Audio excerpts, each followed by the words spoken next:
کیا ماؤں نے لال جنے تھے؟ کیا دھرتی نے انسان دیکھے تھے؟ آج تک دنیا ایسا بادشاہ نہ دکھا سکی جو 22 لاکھ مربع میل پہ حکومت کر کے مسجد میں جھاڑو دے رہا ہو، جو 22 لاکھ مربع میل پر حکومت کر کے پانی کی مشق کندھے پہ اٹھا کے بیوہ عورتوں کے گھر میں گھڑوں میں پانی بھرنے جا رہا ہو۔ امیر المومنین کہاں جا رہے ہو؟ فلاں اماں کے گھڑے میں پانی بھرنے جا رہا ہوں، فلاں کے گھر میں پانی بھرنے جا رہا ہوں۔ 22 لاکھ مربع میل پہ حکومت کر کے دھرتی نے ایسا بادشاہ نہیں دیکھا جو اونٹ چراتا پھر رہا ہو، اور جو بیت المال کا اونٹ گم ہوا، چولے کو باندھا اور دوڑ لگائی، آگے احنف بن قیس ملے، ارے کہاں جا رہے ہو امیر المومنین؟ کہ تو بھی آجا، بیت المال کا اونٹ گم ہو گیا ہے، مل کے تلاش کریں۔ پتہ نہیں کتنے مسلمانوں کا اس میں حصہ ہے۔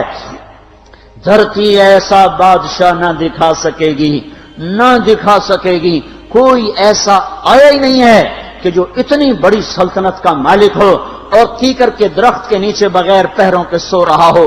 یہ ہمارے چھوٹے چھوٹے حکمران، ووٹوں کے ذریعے سے کرسیوں پر بیٹھنے والے، ان بے وقوفوں کے آگے بھی پہرے، پیچھے بھی پہرے، دائیں بھی پہرے، بائیں بھی پہرے، اوپر بھی پہرے، ان کی گاڑیاں بھی بلٹ پروف، یہ پھر بھی ڈرتے ڈرتے جا رہے کہ انہوں نے ظلم کیا، یہ اپنی ذات میں خوف زدہ ہو گئے۔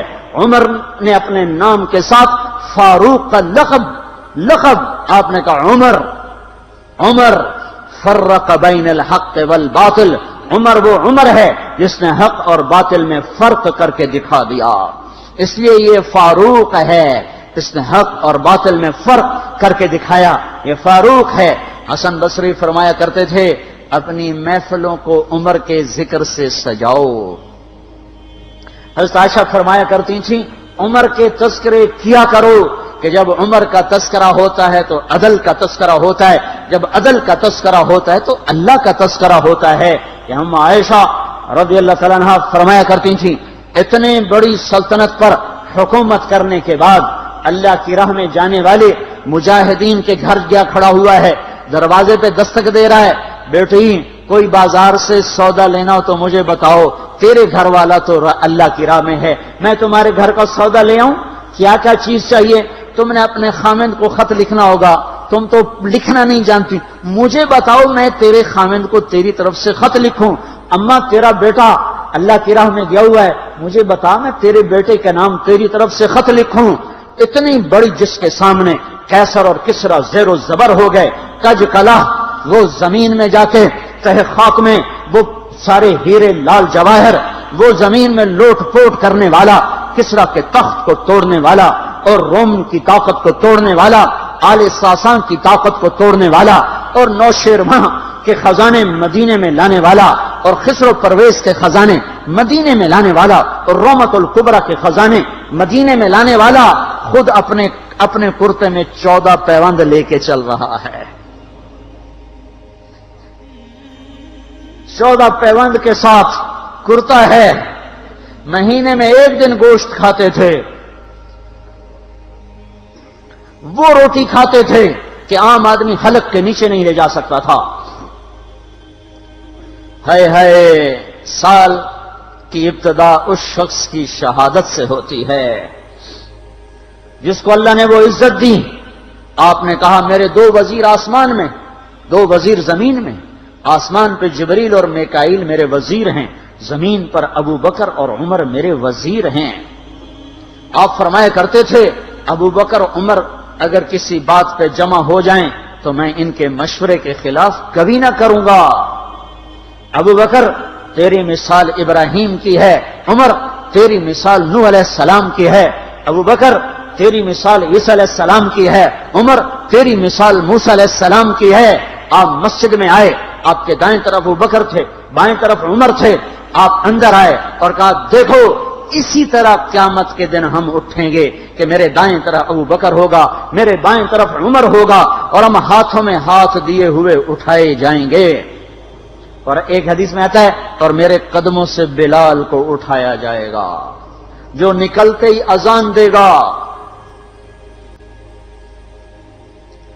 جس کے اسلام لانے نے اسلام کو اونچا کیا، جس کے اسلام لانے نے باطل کو پست کیا، جن راہوں سے عمر گزر جائے شیطان وہ راہیں چھوڑ دیتا تھا۔ عرفات کا میدان تھا، 1.25 لاکھ مقدس ہستیاں سامنے ہیں۔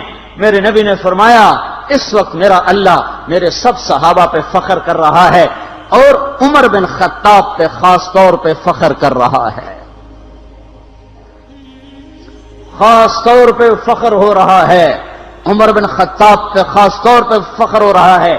میرے بعد کوئی نبی ہوتا عمر ہوتا۔ عمر، میں نے رات جنت میں محل دیکھا، ایک اینٹ موتی کی، ایک یاقوت کی، ایک زمرد کی۔ میں نے پوچھا یہ کس کا ہے؟ کہا گیا ایک قریشی کا ہے۔ میں نے کہا میں قریشی ہوں، اتنا خوبصورت محل ہے، میرا ہی ہوگا۔ جب جانے لگا تو فرشتے نے کہا یہ آپ کے غلام عمر بن خطاب کا ہے۔ وہ کیا مبارک لوگ ہیں کہ جنہیں نبی کے گھر میں قبر نصیب ہو، ایک طرف ایک ساتھی، ایک طرف دوسرا ساتھی، جن کو نبی کے دو پہلوؤں میں جگہ ملی ہو۔ وہ کیسے عظیم، وہ کیسی عظیم ہستیاں، اتنی بڑی سلطنت کا مالک اور اتنے بڑے عدل کی نشانی بن کر مدینے میں مسجد میں بیٹھے رو رہے ہیں۔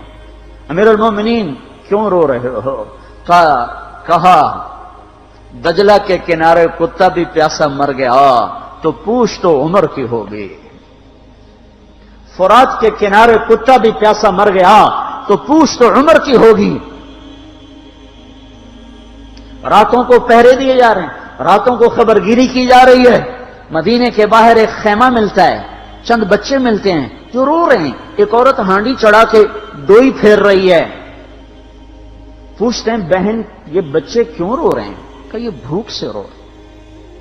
ہانڈی میں کیا ہے؟ پانی، کچھ بھی نہیں۔ کیوں چڑھایا ہوا ہے؟ بہلانے کے لیے۔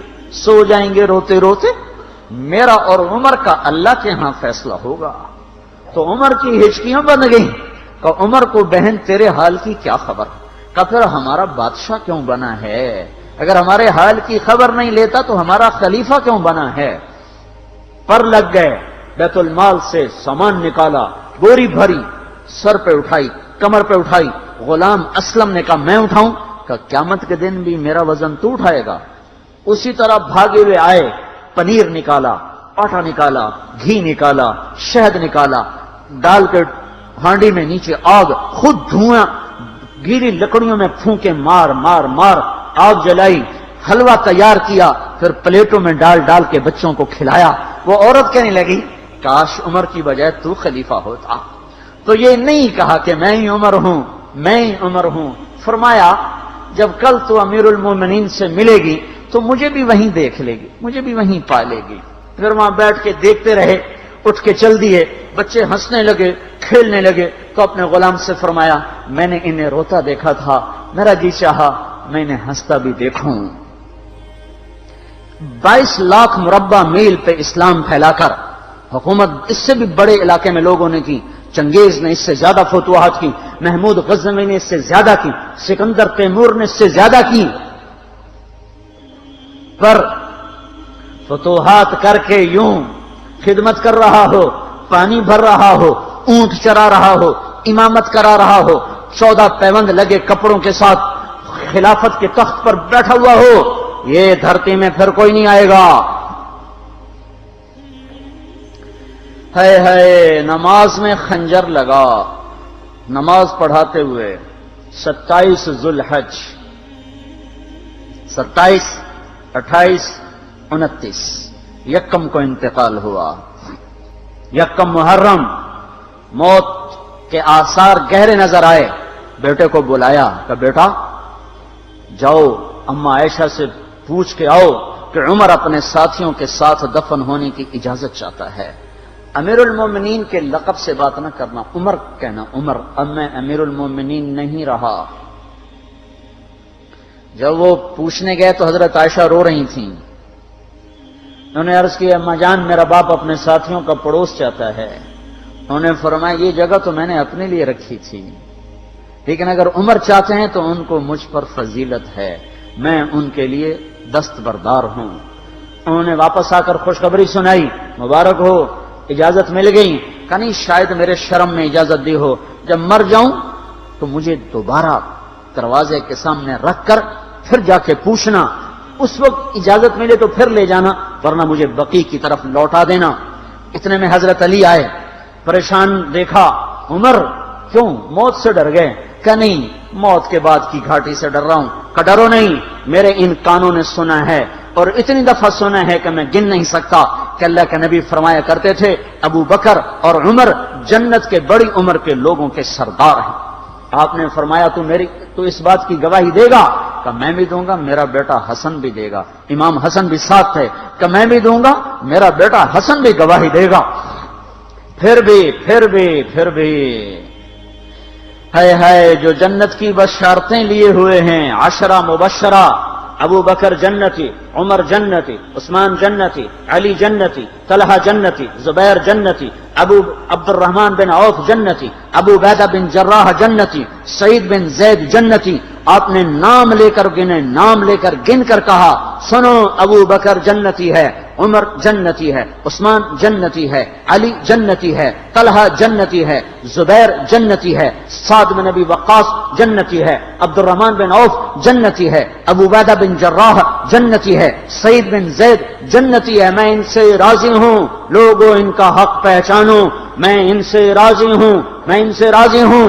پھر آپ نے فرمایا اگر تم نے ان کے بارے میں کسی ایک کے بارے میں بھی دل میں بغض لے کر مر گئے، اور تم نے اتنی بندگی کی تھی کہ سوکھ کے کانٹا ہو گئے تھے، روزے اتنے رکھے تھے کہ پیٹ کمر کو لگ گیا تھا، سجدے اتنے کیے تھے کہ تمہارے ماتھے اور گھٹنوں پر پتھروں جیسے نشان پڑ گئے تھے، اتنا کچھ کر کے ان 10 میں سے کسی ایک کا بغض لے کر اگر تم مر گئے تو اللہ تمہیں منہ کے بل جہنم میں گرا دے گا۔ لوگوں میں ان سے راضی ہوں، ان کا حق پہچانو، جن کو اللہ بھی رضا کے پروانے دے رہا ہو، جن کو اللہ کا رسول رضا کے پروانے دے رہا ہو، جن کو وزارت کا شرف مل چکا ہو، نبی کے پہلو میں قبر جن کی بننے کا اعلان ہو چکا ہو، وہ موت پر کیا کہہ رہا ہے؟ موت پہ کیا کہہ رہا ہے؟ اپنے بیٹے سے کہا میرا سر زمین پہ ڈال دے۔ ان کی گود میں سر تھا عبداللہ بن عمر، تو انہوں نے گود سے ہٹا کر پنڈلی پہ رکھ لیا، یہاں رکھ لیا۔ چلے گئے، کیا کہہ رہا ہوں سنتے نہیں ہو، زمین پہ ڈال دو۔ تو انہوں نے زمین پہ ڈالا تو اپنے چہرے کو مٹی میں رکھ دیا اور ایسے ملنے لگے اور کہنے لگے، اے میرے رب، اگر تو نے عمر کو معاف نہ کیا تو عمر ہلاک ہو جائے۔ ویل لک یا عمر ولامک ان لم یغفر لک ربک، عمر تیری ہلاکت ہے اگر تیرے رب نے تجھے معاف نہ کیا۔ یہ کہتے کہتے کہتے جان دے دی۔ 22 لاکھ مربع میل میں اسلام کو زندہ کرنے والا، این حالت نماز میں زخم کھا کے گرنے والا، مطلوب مصطفیٰ، وزیر مصطفیٰ، جنت کی خوشخبریاں لے کر پھر موت پر یوں کہہ رہا ہو، اللہ تو نے معاف نہ کیا تو میرا کیا بنے گا؟ کیا بے طلبی ہے۔ ان کے بیٹے خلافت کے اہل، ان کے بہنوئی سعید بن زید 10 مبشرہ میں سے دونوں کے نام کاٹ دیے، کہ یہ 6 ہیں جن سے اللہ کا رسول راضی تھا، جس کو چاہو خلیفہ بنا دو، جس کو چاہو حکومت دے دو، نہ میرے بیٹے کو ملے گی نہ سعید بن زید کو ملے گی۔ کسی نے کہا شوشہ چھوڑا، آپ کا بیٹا بھی تو بہت قابل ہے، اسی کو بنا دیں۔ تو اسے تو طلاق دینا نہیں آتا، حکومت کہاں سے چلائے گا؟ یہ ایک واقعہ کی طرف اشارہ کیا ہے، اس کے پیچھے ایک واقعہ ہے جس کو انہوں نے یاد کر کے فرمایا، وہ تو طلاق دینا نہیں جانتا، وہ حکومت کیا چلائے گا؟ حالانکہ بڑے صحابہ میں عبداللہ بن عمر کا مقام ہے۔ ہے جنازہ صہیب رومی نے پڑھایا، دروازے کے سامنے لا کے رکھ دیا گیا، سب لوگ جنازے کے ساتھ کھڑے ہو گئے، عبداللہ بن عمر اکیلے آگے گئے، دروازے پر دستک دی تو اما جان میرا باپ عمر بن خطاب دروازے پہ حاضر ہو چکا ہے، اندر آنے کی اجازت چاہتا ہے۔ تو عائشہ رضی اللہ تعالیٰ نے اپنی چادر کو اٹھایا اور روتے ہوئے باہر نکل گئیں۔ پھر لوگ اندر داخل ہوئے، قبر کھودی گئی، قبر کھودتے ہوئے عبداللہ بن عباس بھی قبر کے کھودنے میں شریک تھے، تو کہتے میرے کندھے پہ کسی نے ہاتھ رکھا، میں نے پیچھے مڑ کے دیکھا تو علی رضی اللہ تعالیٰ عنہ کھڑے رو رہے تھے اور فرما رہے تھے مجھے پتا تھا تو یہیں آئے گا، یہاں تیرے سوا کوئی نہیں آ سکتا، کہ میں نے ایک دفعہ نہیں کتنی دفعہ میں نے اللہ کے نبی سے یہ بات کا تکرار سنا، میں ابو بکر اور عمر، اس کا اتنا تکرار سنا ہے میں نے کہ مجھے یقین تھا یہیں آئے گا، تو اور کہیں نہیں جا سکتا۔ میرے بھائیو غفلت سے باہر آ جائیں، یہ دھوکے کا گھر، یہ مچھر کا پر، یہ مکڑی کا جالا، یہ دنیا کہیں ہمیں ہلاک نہ کر دے۔ ان لوگوں کو سامنے رکھ کے زندگی گزارو جنہوں نے اللہ کو راضی کیا، اس کے رسول کو راضی کیا، کلمہ حق کو بلند کیا، خیر کے ذریعہ بنے، شر کے مٹانے والے بنے، اور دنیا میں مرنے کے بعد بھی ان کے تذکرے ہدایت کا سامان بنے، ان کے تذکرے روشنی کا مینار بنے۔ ان کے پیچھے چلو، مغرب کے اندھیروں کی طرف مت دوڑو، وہاں تو سورج بھی ڈوب جاتا ہے، مغرب میں تو سورج بھی ڈوب جاتا ہے، اور تمہیں پکار کے کہتا ہے مغرب کی طرف نہ آنا، ادھر اندھیرا ہے، میں یہاں گم ہو گیا، تم کون سا سراغ ڈھونڈنے آئے ہو؟ دوڑو اللہ اس کے رسول کی پاک زندگی کی طرف، اس کے پاک صحابہ کی زندگی کی طرف، جن کو اللہ نے مرنے سے پہلے جنت ہاتھ میں دے دی، جنت کی بشارت دے دی۔